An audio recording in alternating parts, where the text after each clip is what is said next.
ওরা জানে আমরা গরিব, এই কারণে এরা এরকম প্ল্যান করার সাহস করে।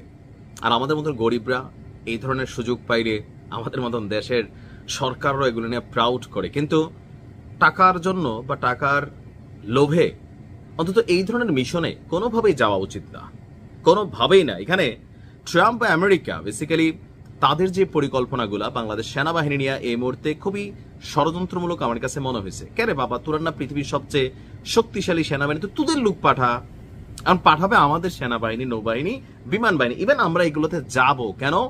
কারি কারি ডলার পাওয়া যায় মিশনে গেলে। দেখেন অন্যান্য দেশে এই ঘটনা ঘটে, সেটা মাইনে নিলাম।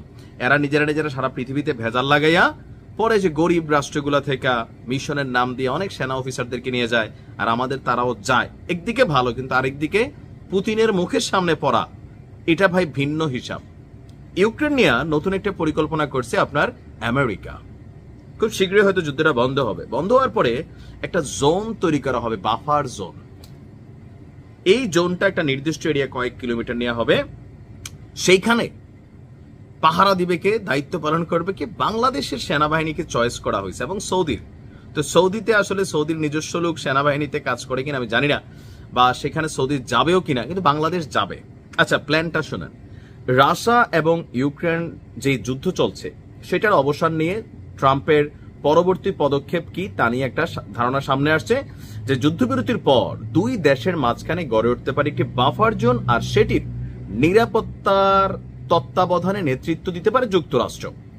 মার্কিন গণমাধ্যম এবিসি নিউজ বলছে শুধু আমেরিকা নয়, বাফার জোনের স্থিতিশীলতা নিশ্চিত করতে সেখানে মোতায়েন করা হতে পারে ন্যাটো বহির্ভূত দেশগুলোর সেনা। তো ন্যাটো তো পুরোটা ইউরোপী, তো এর বাইরে কারা আছে? আমাদের মতন গরিব মিসকিন দেশগুলা। যেখানে আলোচনায় এসেছে সৌদি আরব, বাংলাদেশ সহ একাধিক দেশের নাম। সৌদি সম্ভবত যাবেন, আর গেলেও তারা কমান্ডিং এ থাকবে, আমাদের তারা দিয়ে দিবে মাঠ পর্যায়ে পুতিনের বড় বড় মিসাইলের সামনে।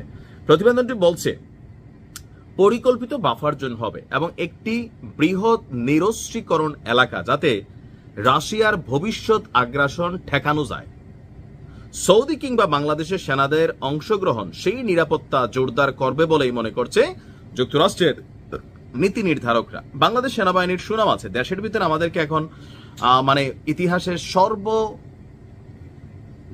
পর্যায়ে বাংলাদেশ সেনাবাহিনীর মান মর্যাদা প্রতিনিয়ত ভুলণ্ঠিত হচ্ছে অনেকের কাছেই। সেনাবাহিনী ধৈর্যের পরিচয় দিচ্ছে, কিন্তু দেশের বাহিরে সেনাবাহিনী মিশনগুলোতে যখন যাচ্ছে, জাতিসংঘ বা বিভিন্ন জায়গায় পজিটিভ বার্তা রাখছে। আমাদের অনেক ভাইরা কুয়েতেও অনেক দায়িত্ব পালন করছেন, আমারও পরিচিত আছে, যে মিশনের পরেও তো ওই দেশের সরকার তাদেরকে সেখানে রাইখা দেয়।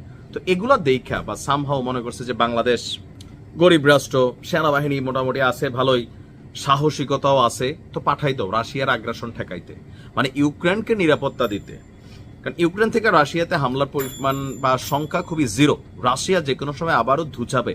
তো যখন ধুচাইতে আসবে তখন আমাদের যারা ভাইরা বা পুলিশ, সেনাবাহিনী, বিজিবি, আই ডোন্ট নো কোথায় কোথায় থেকে যাবে, তাদের জীবন আসলে অনিরাপদ থাকবে। পৃথিবীর অন্যান্য দেশে আমাদের মিশনের জন্য আরো হাজার হাজার সেনাবাহিনীর লোক যাক, কিন্তু এই অঞ্চলে আমি যতটুকু বুঝতে পারতেছি বাফার জোনে এখানে যাওয়া কোনোভাবেই উচিত হবে না। এখন অনেকে হয়তো বুঝতে পারতেছেন না বাফার জোনটা কি। এটা হচ্ছে দুই অঞ্চলের, ধরেন ইউক্রেন এবং রাশিয়া বর্ডারের ঠিক মাঝখানে একটা জায়গা তৈরি করা হবে, যেটা হবে নিরপেক্ষ বা নিয়ন্ত্রিত এলাকা। এখানে উভয় পক্ষের মধ্যে উত্তেজনা ও সংঘর্ষ প্রতিরোধ করা। তো এটা কি আমেরিকা তাদের সেনাবাহিনী কেন পাঠাচ্ছে না? দেখেন সারা পৃথিবীর বিভিন্ন দেশে এরা এদের সেনাবাহিনী পালে, সৌদিতে পালে, পৃথিবীর আরব দেশগুলোতে পালে, আমি যে দেশে আছি এই দেশেও এদের সেনাবাহিনী পালে। তো এরা নিজস্ব বেতন দিয়া কেন ওইখানে নিয়ে নিজস্ব লোক বসাইতেছে না? কারণ এরা জানে পুতিন ঝুঁকবে না, মাঝে মাঝে মারবে সালা। এখানে লাশ পড়বে বাফার জোনে, আর বাফার জোনে কাদের লাশ পড়বে? বাঙালির। আমার মনে হয় সরকারের উচিত হবে অন্তত এই ইস্যুতে কনসেন্ট্রেশন না নেওয়া, বা যারা যাবেন সেনাবাহিনীর ভাইরা বুঝা যায়েন কোথায় যাচ্ছেন, পুতিন কাকুর কাছে। বিপরীতে আর কি লড়াইটা। ভালো থাকুন।